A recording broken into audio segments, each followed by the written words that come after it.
السلام عليكم ورحمة الله تعالى وبركاته. عن أبي هريرة رضي الله عنه قال: جاء رجل إلى النبي صلى الله عليه وسلم فقال: يا رسول الله، أي الصدقة أعظم أجرا؟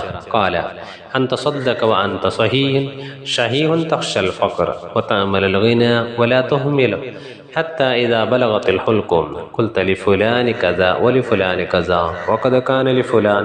متفق عليه. പ്രിയപ്പെട്ട സത്യവിശ്വാസികളെ, ബഹുമാനപ്പെട്ട അബീ ഹുറൈറത്ത് റളിയല്ലാഹു അൻഹുവിനെ തൊട്ടുള്ളതായ ഹദീസാണ് ഓതി കേൾപ്പിച്ചിരിക്കുന്നത്. ബഹുമാനപ്പെട്ട അബീ ഹുറൈറ റളിയല്ലാഹു അൻഹു പറയുകയാണ്: ജാഅ റജുലുൻ ഇലൻ നബി സ്വല്ലല്ലാഹു അലൈഹി വസല്ലം. ഒരിക്കൽ ഹബീബായ മുഹമ്മദ് റസൂലുള്ളാഹി സ്വല്ലല്ലാഹു അലൈഹി വസല്ലമ തങ്ങളുടെ അടുക്കൽ ഒരു വ്യക്തി വരികയാണ്. ഒരു പുരുഷൻ വന്നു. എന്നിട്ട് ചോദിക്കുകയാണ്: യാ റസൂലല്ലാഹ്, അയ്യു സ്വദഖത്തി അഅ്ളമു അജ്റ? ഏത് സ്വതക്കയാണ് ഏറ്റവും കൂടുതൽ പ്രതിഫലം ലഭിക്കുന്നത്, ഏറ്റവും വണ്ണമായ പ്രതിഫലം ലഭിക്കുന്ന സ്വതക്ക ഏതാണെന്ന് ചോദിക്കുമ്പോൾ നബി സല്ലല്ലാഹു അലൈഹി വസല്ലമ തങ്ങൾ അതിനൊക്കെ മറുപടി പറയുകയാണ്. അതിനൊക്കെ മുമ്പ് നമ്മൾ മനസ്സിലാക്കണം, നമ്മൾ ഒരുപാട് ദാനധർമ്മങ്ങൾ ചെയ്യുന്നവരാണ്. പാവപ്പെട്ട ജനങ്ങൾക്ക് സഹായിക്കുന്നുണ്ട്, സഹകരിക്കുന്നുണ്ട്.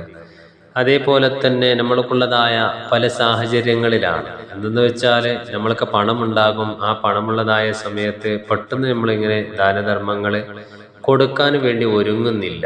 മറിച്ച് ഏതെങ്കിലും ഒരു അപകടങ്ങൾ സംഭവിച്ചാൽ, രോഗങ്ങൾ ബാധിച്ചാൽ, അല്ലെങ്കിൽ അതുപോലത്തതായ ദുഃഖങ്ങൾ വരുമ്പോഴാണ് നമ്മൾ പെട്ടെന്ന് എന്താക്കുന്നത്, ഇതൊന്നും മാറി കിട്ടണം, അതുകൊണ്ട് ഞാൻ എന്താക്കുന്നുണ്ട്, ഇതിനൊരു പള്ളിയിലേക്കോ മദ്രസയിലേക്കോ അല്ലെങ്കിൽ പാവപ്പെട്ട ജനങ്ങൾക്കോ സഹായിക്കാൻ വേണ്ടി ആ ഒരു മനസ്സ് വരുന്നത് അപ്പോഴാണ്.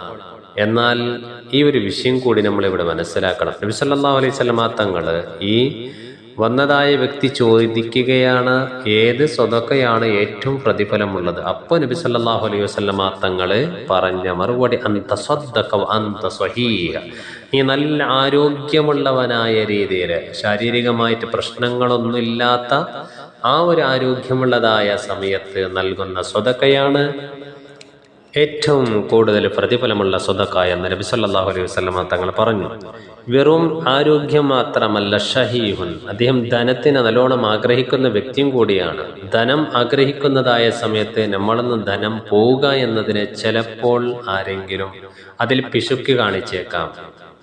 എന്നാൽ ഇവിടെ നബി സല്ലല്ലാഹു അലൈഹി വസല്ലമ തങ്ങൾ പറയുന്നത്, നമ്മൾ ധനത്തിന് ആഗ്രഹിച്ചു കൊണ്ടിരിക്കുന്ന സമയത്ത്, നമ്മളുടെ ആരോഗ്യം നല്ല ക്ലിയറായിട്ട് ഇരിക്കുന്നതായ സമയത്ത് ചെയ്യുന്ന ദാനധർമ്മമാണ് ഏറ്റവും അഫ്ളലായ ദാനധർമ്മം എന്ന് നബി സല്ലല്ലാഹു അലൈഹി വസല്ലമ തങ്ങൾ പറഞ്ഞു. എന്ന് മാത്രമല്ല, തഖ്ശൽ ഫഖ്റ, ദാരിദ്ര്യത്തിനെ ഭയപ്പെടുന്നതായ സമയത്തും കൂടിയാണ്.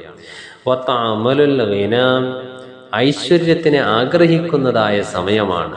ഇങ്ങനെയുള്ളൊരു സാഹചര്യത്തിൽ നൽകുന്ന ദാനധർമ്മമാണ് ഏറ്റവും പ്രതിഫലമുള്ളത്. അതേ സമയത്ത് നിങ്ങൾക്ക് ദാനധർമ്മങ്ങൾ, നിങ്ങൾക്ക് പണമുള്ളതായ സമയത്ത് നിങ്ങൾ ഈ ദാനധർമ്മത്തിനെ കൊടുക്കുന്നതിനെ പിന്തിപ്പിക്കാൻ പാടില്ല. ഏതുവരെ? നമ്മൾക്കുള്ളതായ റൂഹ് തൊണ്ടക്കുഴിയിലേക്ക് എത്തുന്നത് വരെ നമ്മളതിനെ പിന്തിപ്പിച്ച് കഴിഞ്ഞാൽ, ആ സമയത്ത് നമ്മളുടെ മരണത്തിന്റെ സാഹചര്യത്തിൽ നമ്മൾ ഓരോ വസിയത്തുകൾ ഇങ്ങനെ പറയും. അന്നേരം നീ പറയും, ലിഫുലാനി കഥ, ഇന്നത് ഇന്ന വ്യക്തിക്ക് കൊടുക്കണം, ഓലിഫുലാനി കഥ, അത് മറ്റൊരു വ്യക്തിക്ക് നീ കൊടുക്കണം എന്നിങ്ങനെ പറയും. ഓക്കത് കാന ലിഫുലാൻ, യഥാർത്ഥത്തിൽ അതൊരു മറ്റൊരു വ്യക്തിയുടെ ദാനമാണ്, ധനമാണ്. അതുകൊണ്ട് തന്നെ പിന്നീട് പറഞ്ഞാൽ അത് ശരിയാവുകയില്ല. നമ്മളുടെ റൂഹ് തൊണ്ടക്കുഴിയിലേക്ക് എത്തുന്നതിന് മുമ്പ് ഈ സമയത്താണ് നമ്മൾ ദാനധർമ്മങ്ങൾ ചെയ്യേണ്ടത്. ഈ സമയത്താണ് പാവപ്പെട്ട ജനങ്ങൾക്ക് നമ്മളൊരു തണലായി നിൽക്കേണ്ടത്. അതുകൊണ്ട് തന്നെ നമ്മൾക്ക് ചെയ്യുന്നതായ ദാനധർമ്മങ്ങൾ ആരോഗ്യമുള്ള ഈ സമയത്ത് നമ്മൾ എന്താക്കണം? കൂടുതൽ ദാനധർമ്മങ്ങൾ ചെയ്യണം. ഏറ്റവും കൂടുതൽ പ്രതിഫലമുള്ളതായ ഒരു സാഹചര്യം കൂടിയാണ്. അല്ലാഹു റബ്ബ് സുബ്ഹാനഹു വ തആല നമ്മൾക്ക് നൽകിയിരിക്കുന്ന ധനത്തിൽ വലിയ ബറക്കത്ത് നൽകി അനുഗ്രഹിക്കുമാറാകട്ടെ. ഒരുപാട് സ്വതക്കകൾ ചെയ്തുകൊണ്ട് ആഖിറത്തിലേക്ക് പുണ്യം നേടാൻ അല്ലാഹു തആല തൗഫീഖ് നൽകി അനുഗ്രഹിക്കുമാറാകട്ടെ. ആമീൻ യാ റബ്ബൽ ആലമീൻ.